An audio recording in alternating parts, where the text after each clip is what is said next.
Hola América Hola, ¿qué Latina, ¿cómo tal? están? Aquí estamos en la Escuela Perkins para Ciegos celebrando la Semana de las Personas con Sordoceguera. Sordoceguera, ¿verdad? Karina.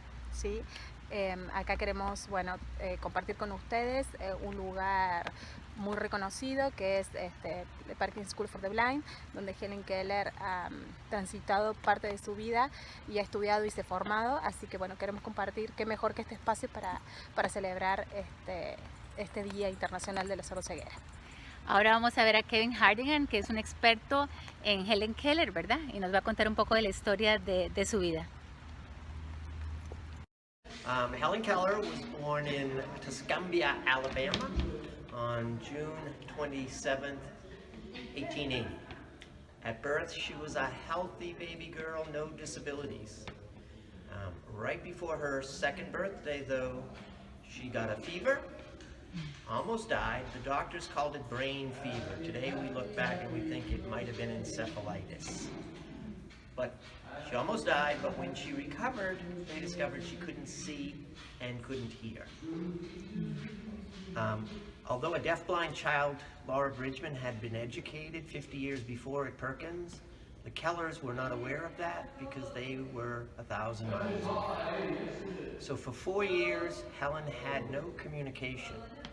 Her way of saying she wanted something was to reach out and grab it, including the food off of somebody else's plate. If that person tried to stop her from grabbing the food, Helen would communicate with a punch, a kick, or often a bite. Her older brother, James, begged his parents to send her to an insane asylum because when his friends visited him, Helen bit them. When Helen was 6 years old, somebody gave her mother a book by Charles Dickens about Laura Bridgman and her education at Perkins. The Kellers contacted Perkins, and we sent a teacher, Annie Sullivan, to Alabama. Helen kicked her, threw things, tried to bite, locked her in a room, but Annie stayed and continued to try to teach Helen. One day she took her out to the water pump in the yard, and as Helen was pumping water, Annie spelled the word water in her hand. The water hit her hand at the same time as the sign. And Helen said later, "My soul was born." She began to learn. After 2 years in Alabama, Annie brought Helen Keller to Perkins, and Helen Keller changed the world. 50 years after all the experts in the world said it was impossible to teach a deafblind person, Helen Keller graduated with honors from Radcliffe University. Helen learned to speak, which most deafblind people even today have a hard time doing. And once she started speaking, she traveled to 39 countries, giving speeches about disability rights, about all human rights. She wrote 12 books. She personally knew 8 presidents of the United States, starting with Grover Cleveland in 1888, ending with John F. Kennedy in 1961. And Helen Keller became a leader in almost every social movement of the 20th century, fighting for women's right to vote 10 years before women were given the vote in the United States. Anti-war activists tried to keep the United States out of World War I. When we got into the war, Helen changed her mind and decided to help.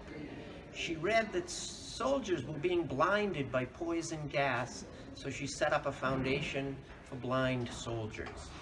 Not just blind American soldiers, all blind soldiers, including German soldiers.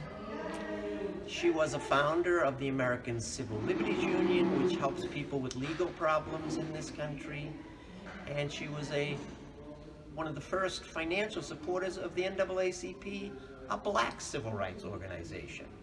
That was not popular at home in Alabama, which was one of the more racist states in the United States. In 1933, Helen Keller was one of the first people in the world to speak up against Adolf Hitler, and she spoke up against Adolf Hitler to Adolf Hitler. He ordered her books burned in Germany because he thought people with a disability should be eliminated, put to death. He ordered her books burned. When she found out about it, she was angry and said, "I'm going to write that man a letter and tell him what I think of him." And Annie Sullivan, her teacher, said no. He's dangerous, he's crazy, and you're wasting your time because Hitler will not listen to you. She wrote the letter anyways, and since he wasn't going to listen to her, she made copies and sent copies of that letter to every university in Germany and to the newspapers. It's a beautiful letter. It begins, "Mr. Hitler, you can burn my books. You can burn the books of the great minds of the world. You can't kill the ideas in those books. Ideas survive, they seep out, they will rise again." She also suggested to Hitler that someone should tie a large rock around his neck and drop him in the ocean. That's Helen Keller. That's why she's famous. She did everything. She danced ballet. She played sports. Even though she was totally deaf, she loved music. I have pictures of Jascha Heifetz playing his violin. Her fingers are on the strings next to his, feeling the music. She would put her hand inside a piano to feel the music. And she once wrote a letter to the New York Philharmonic Orchestra telling them how much she enjoyed their performance of Beethoven's Ninth Symphony on the radio. Annie told her they were playing Beethoven on the radio.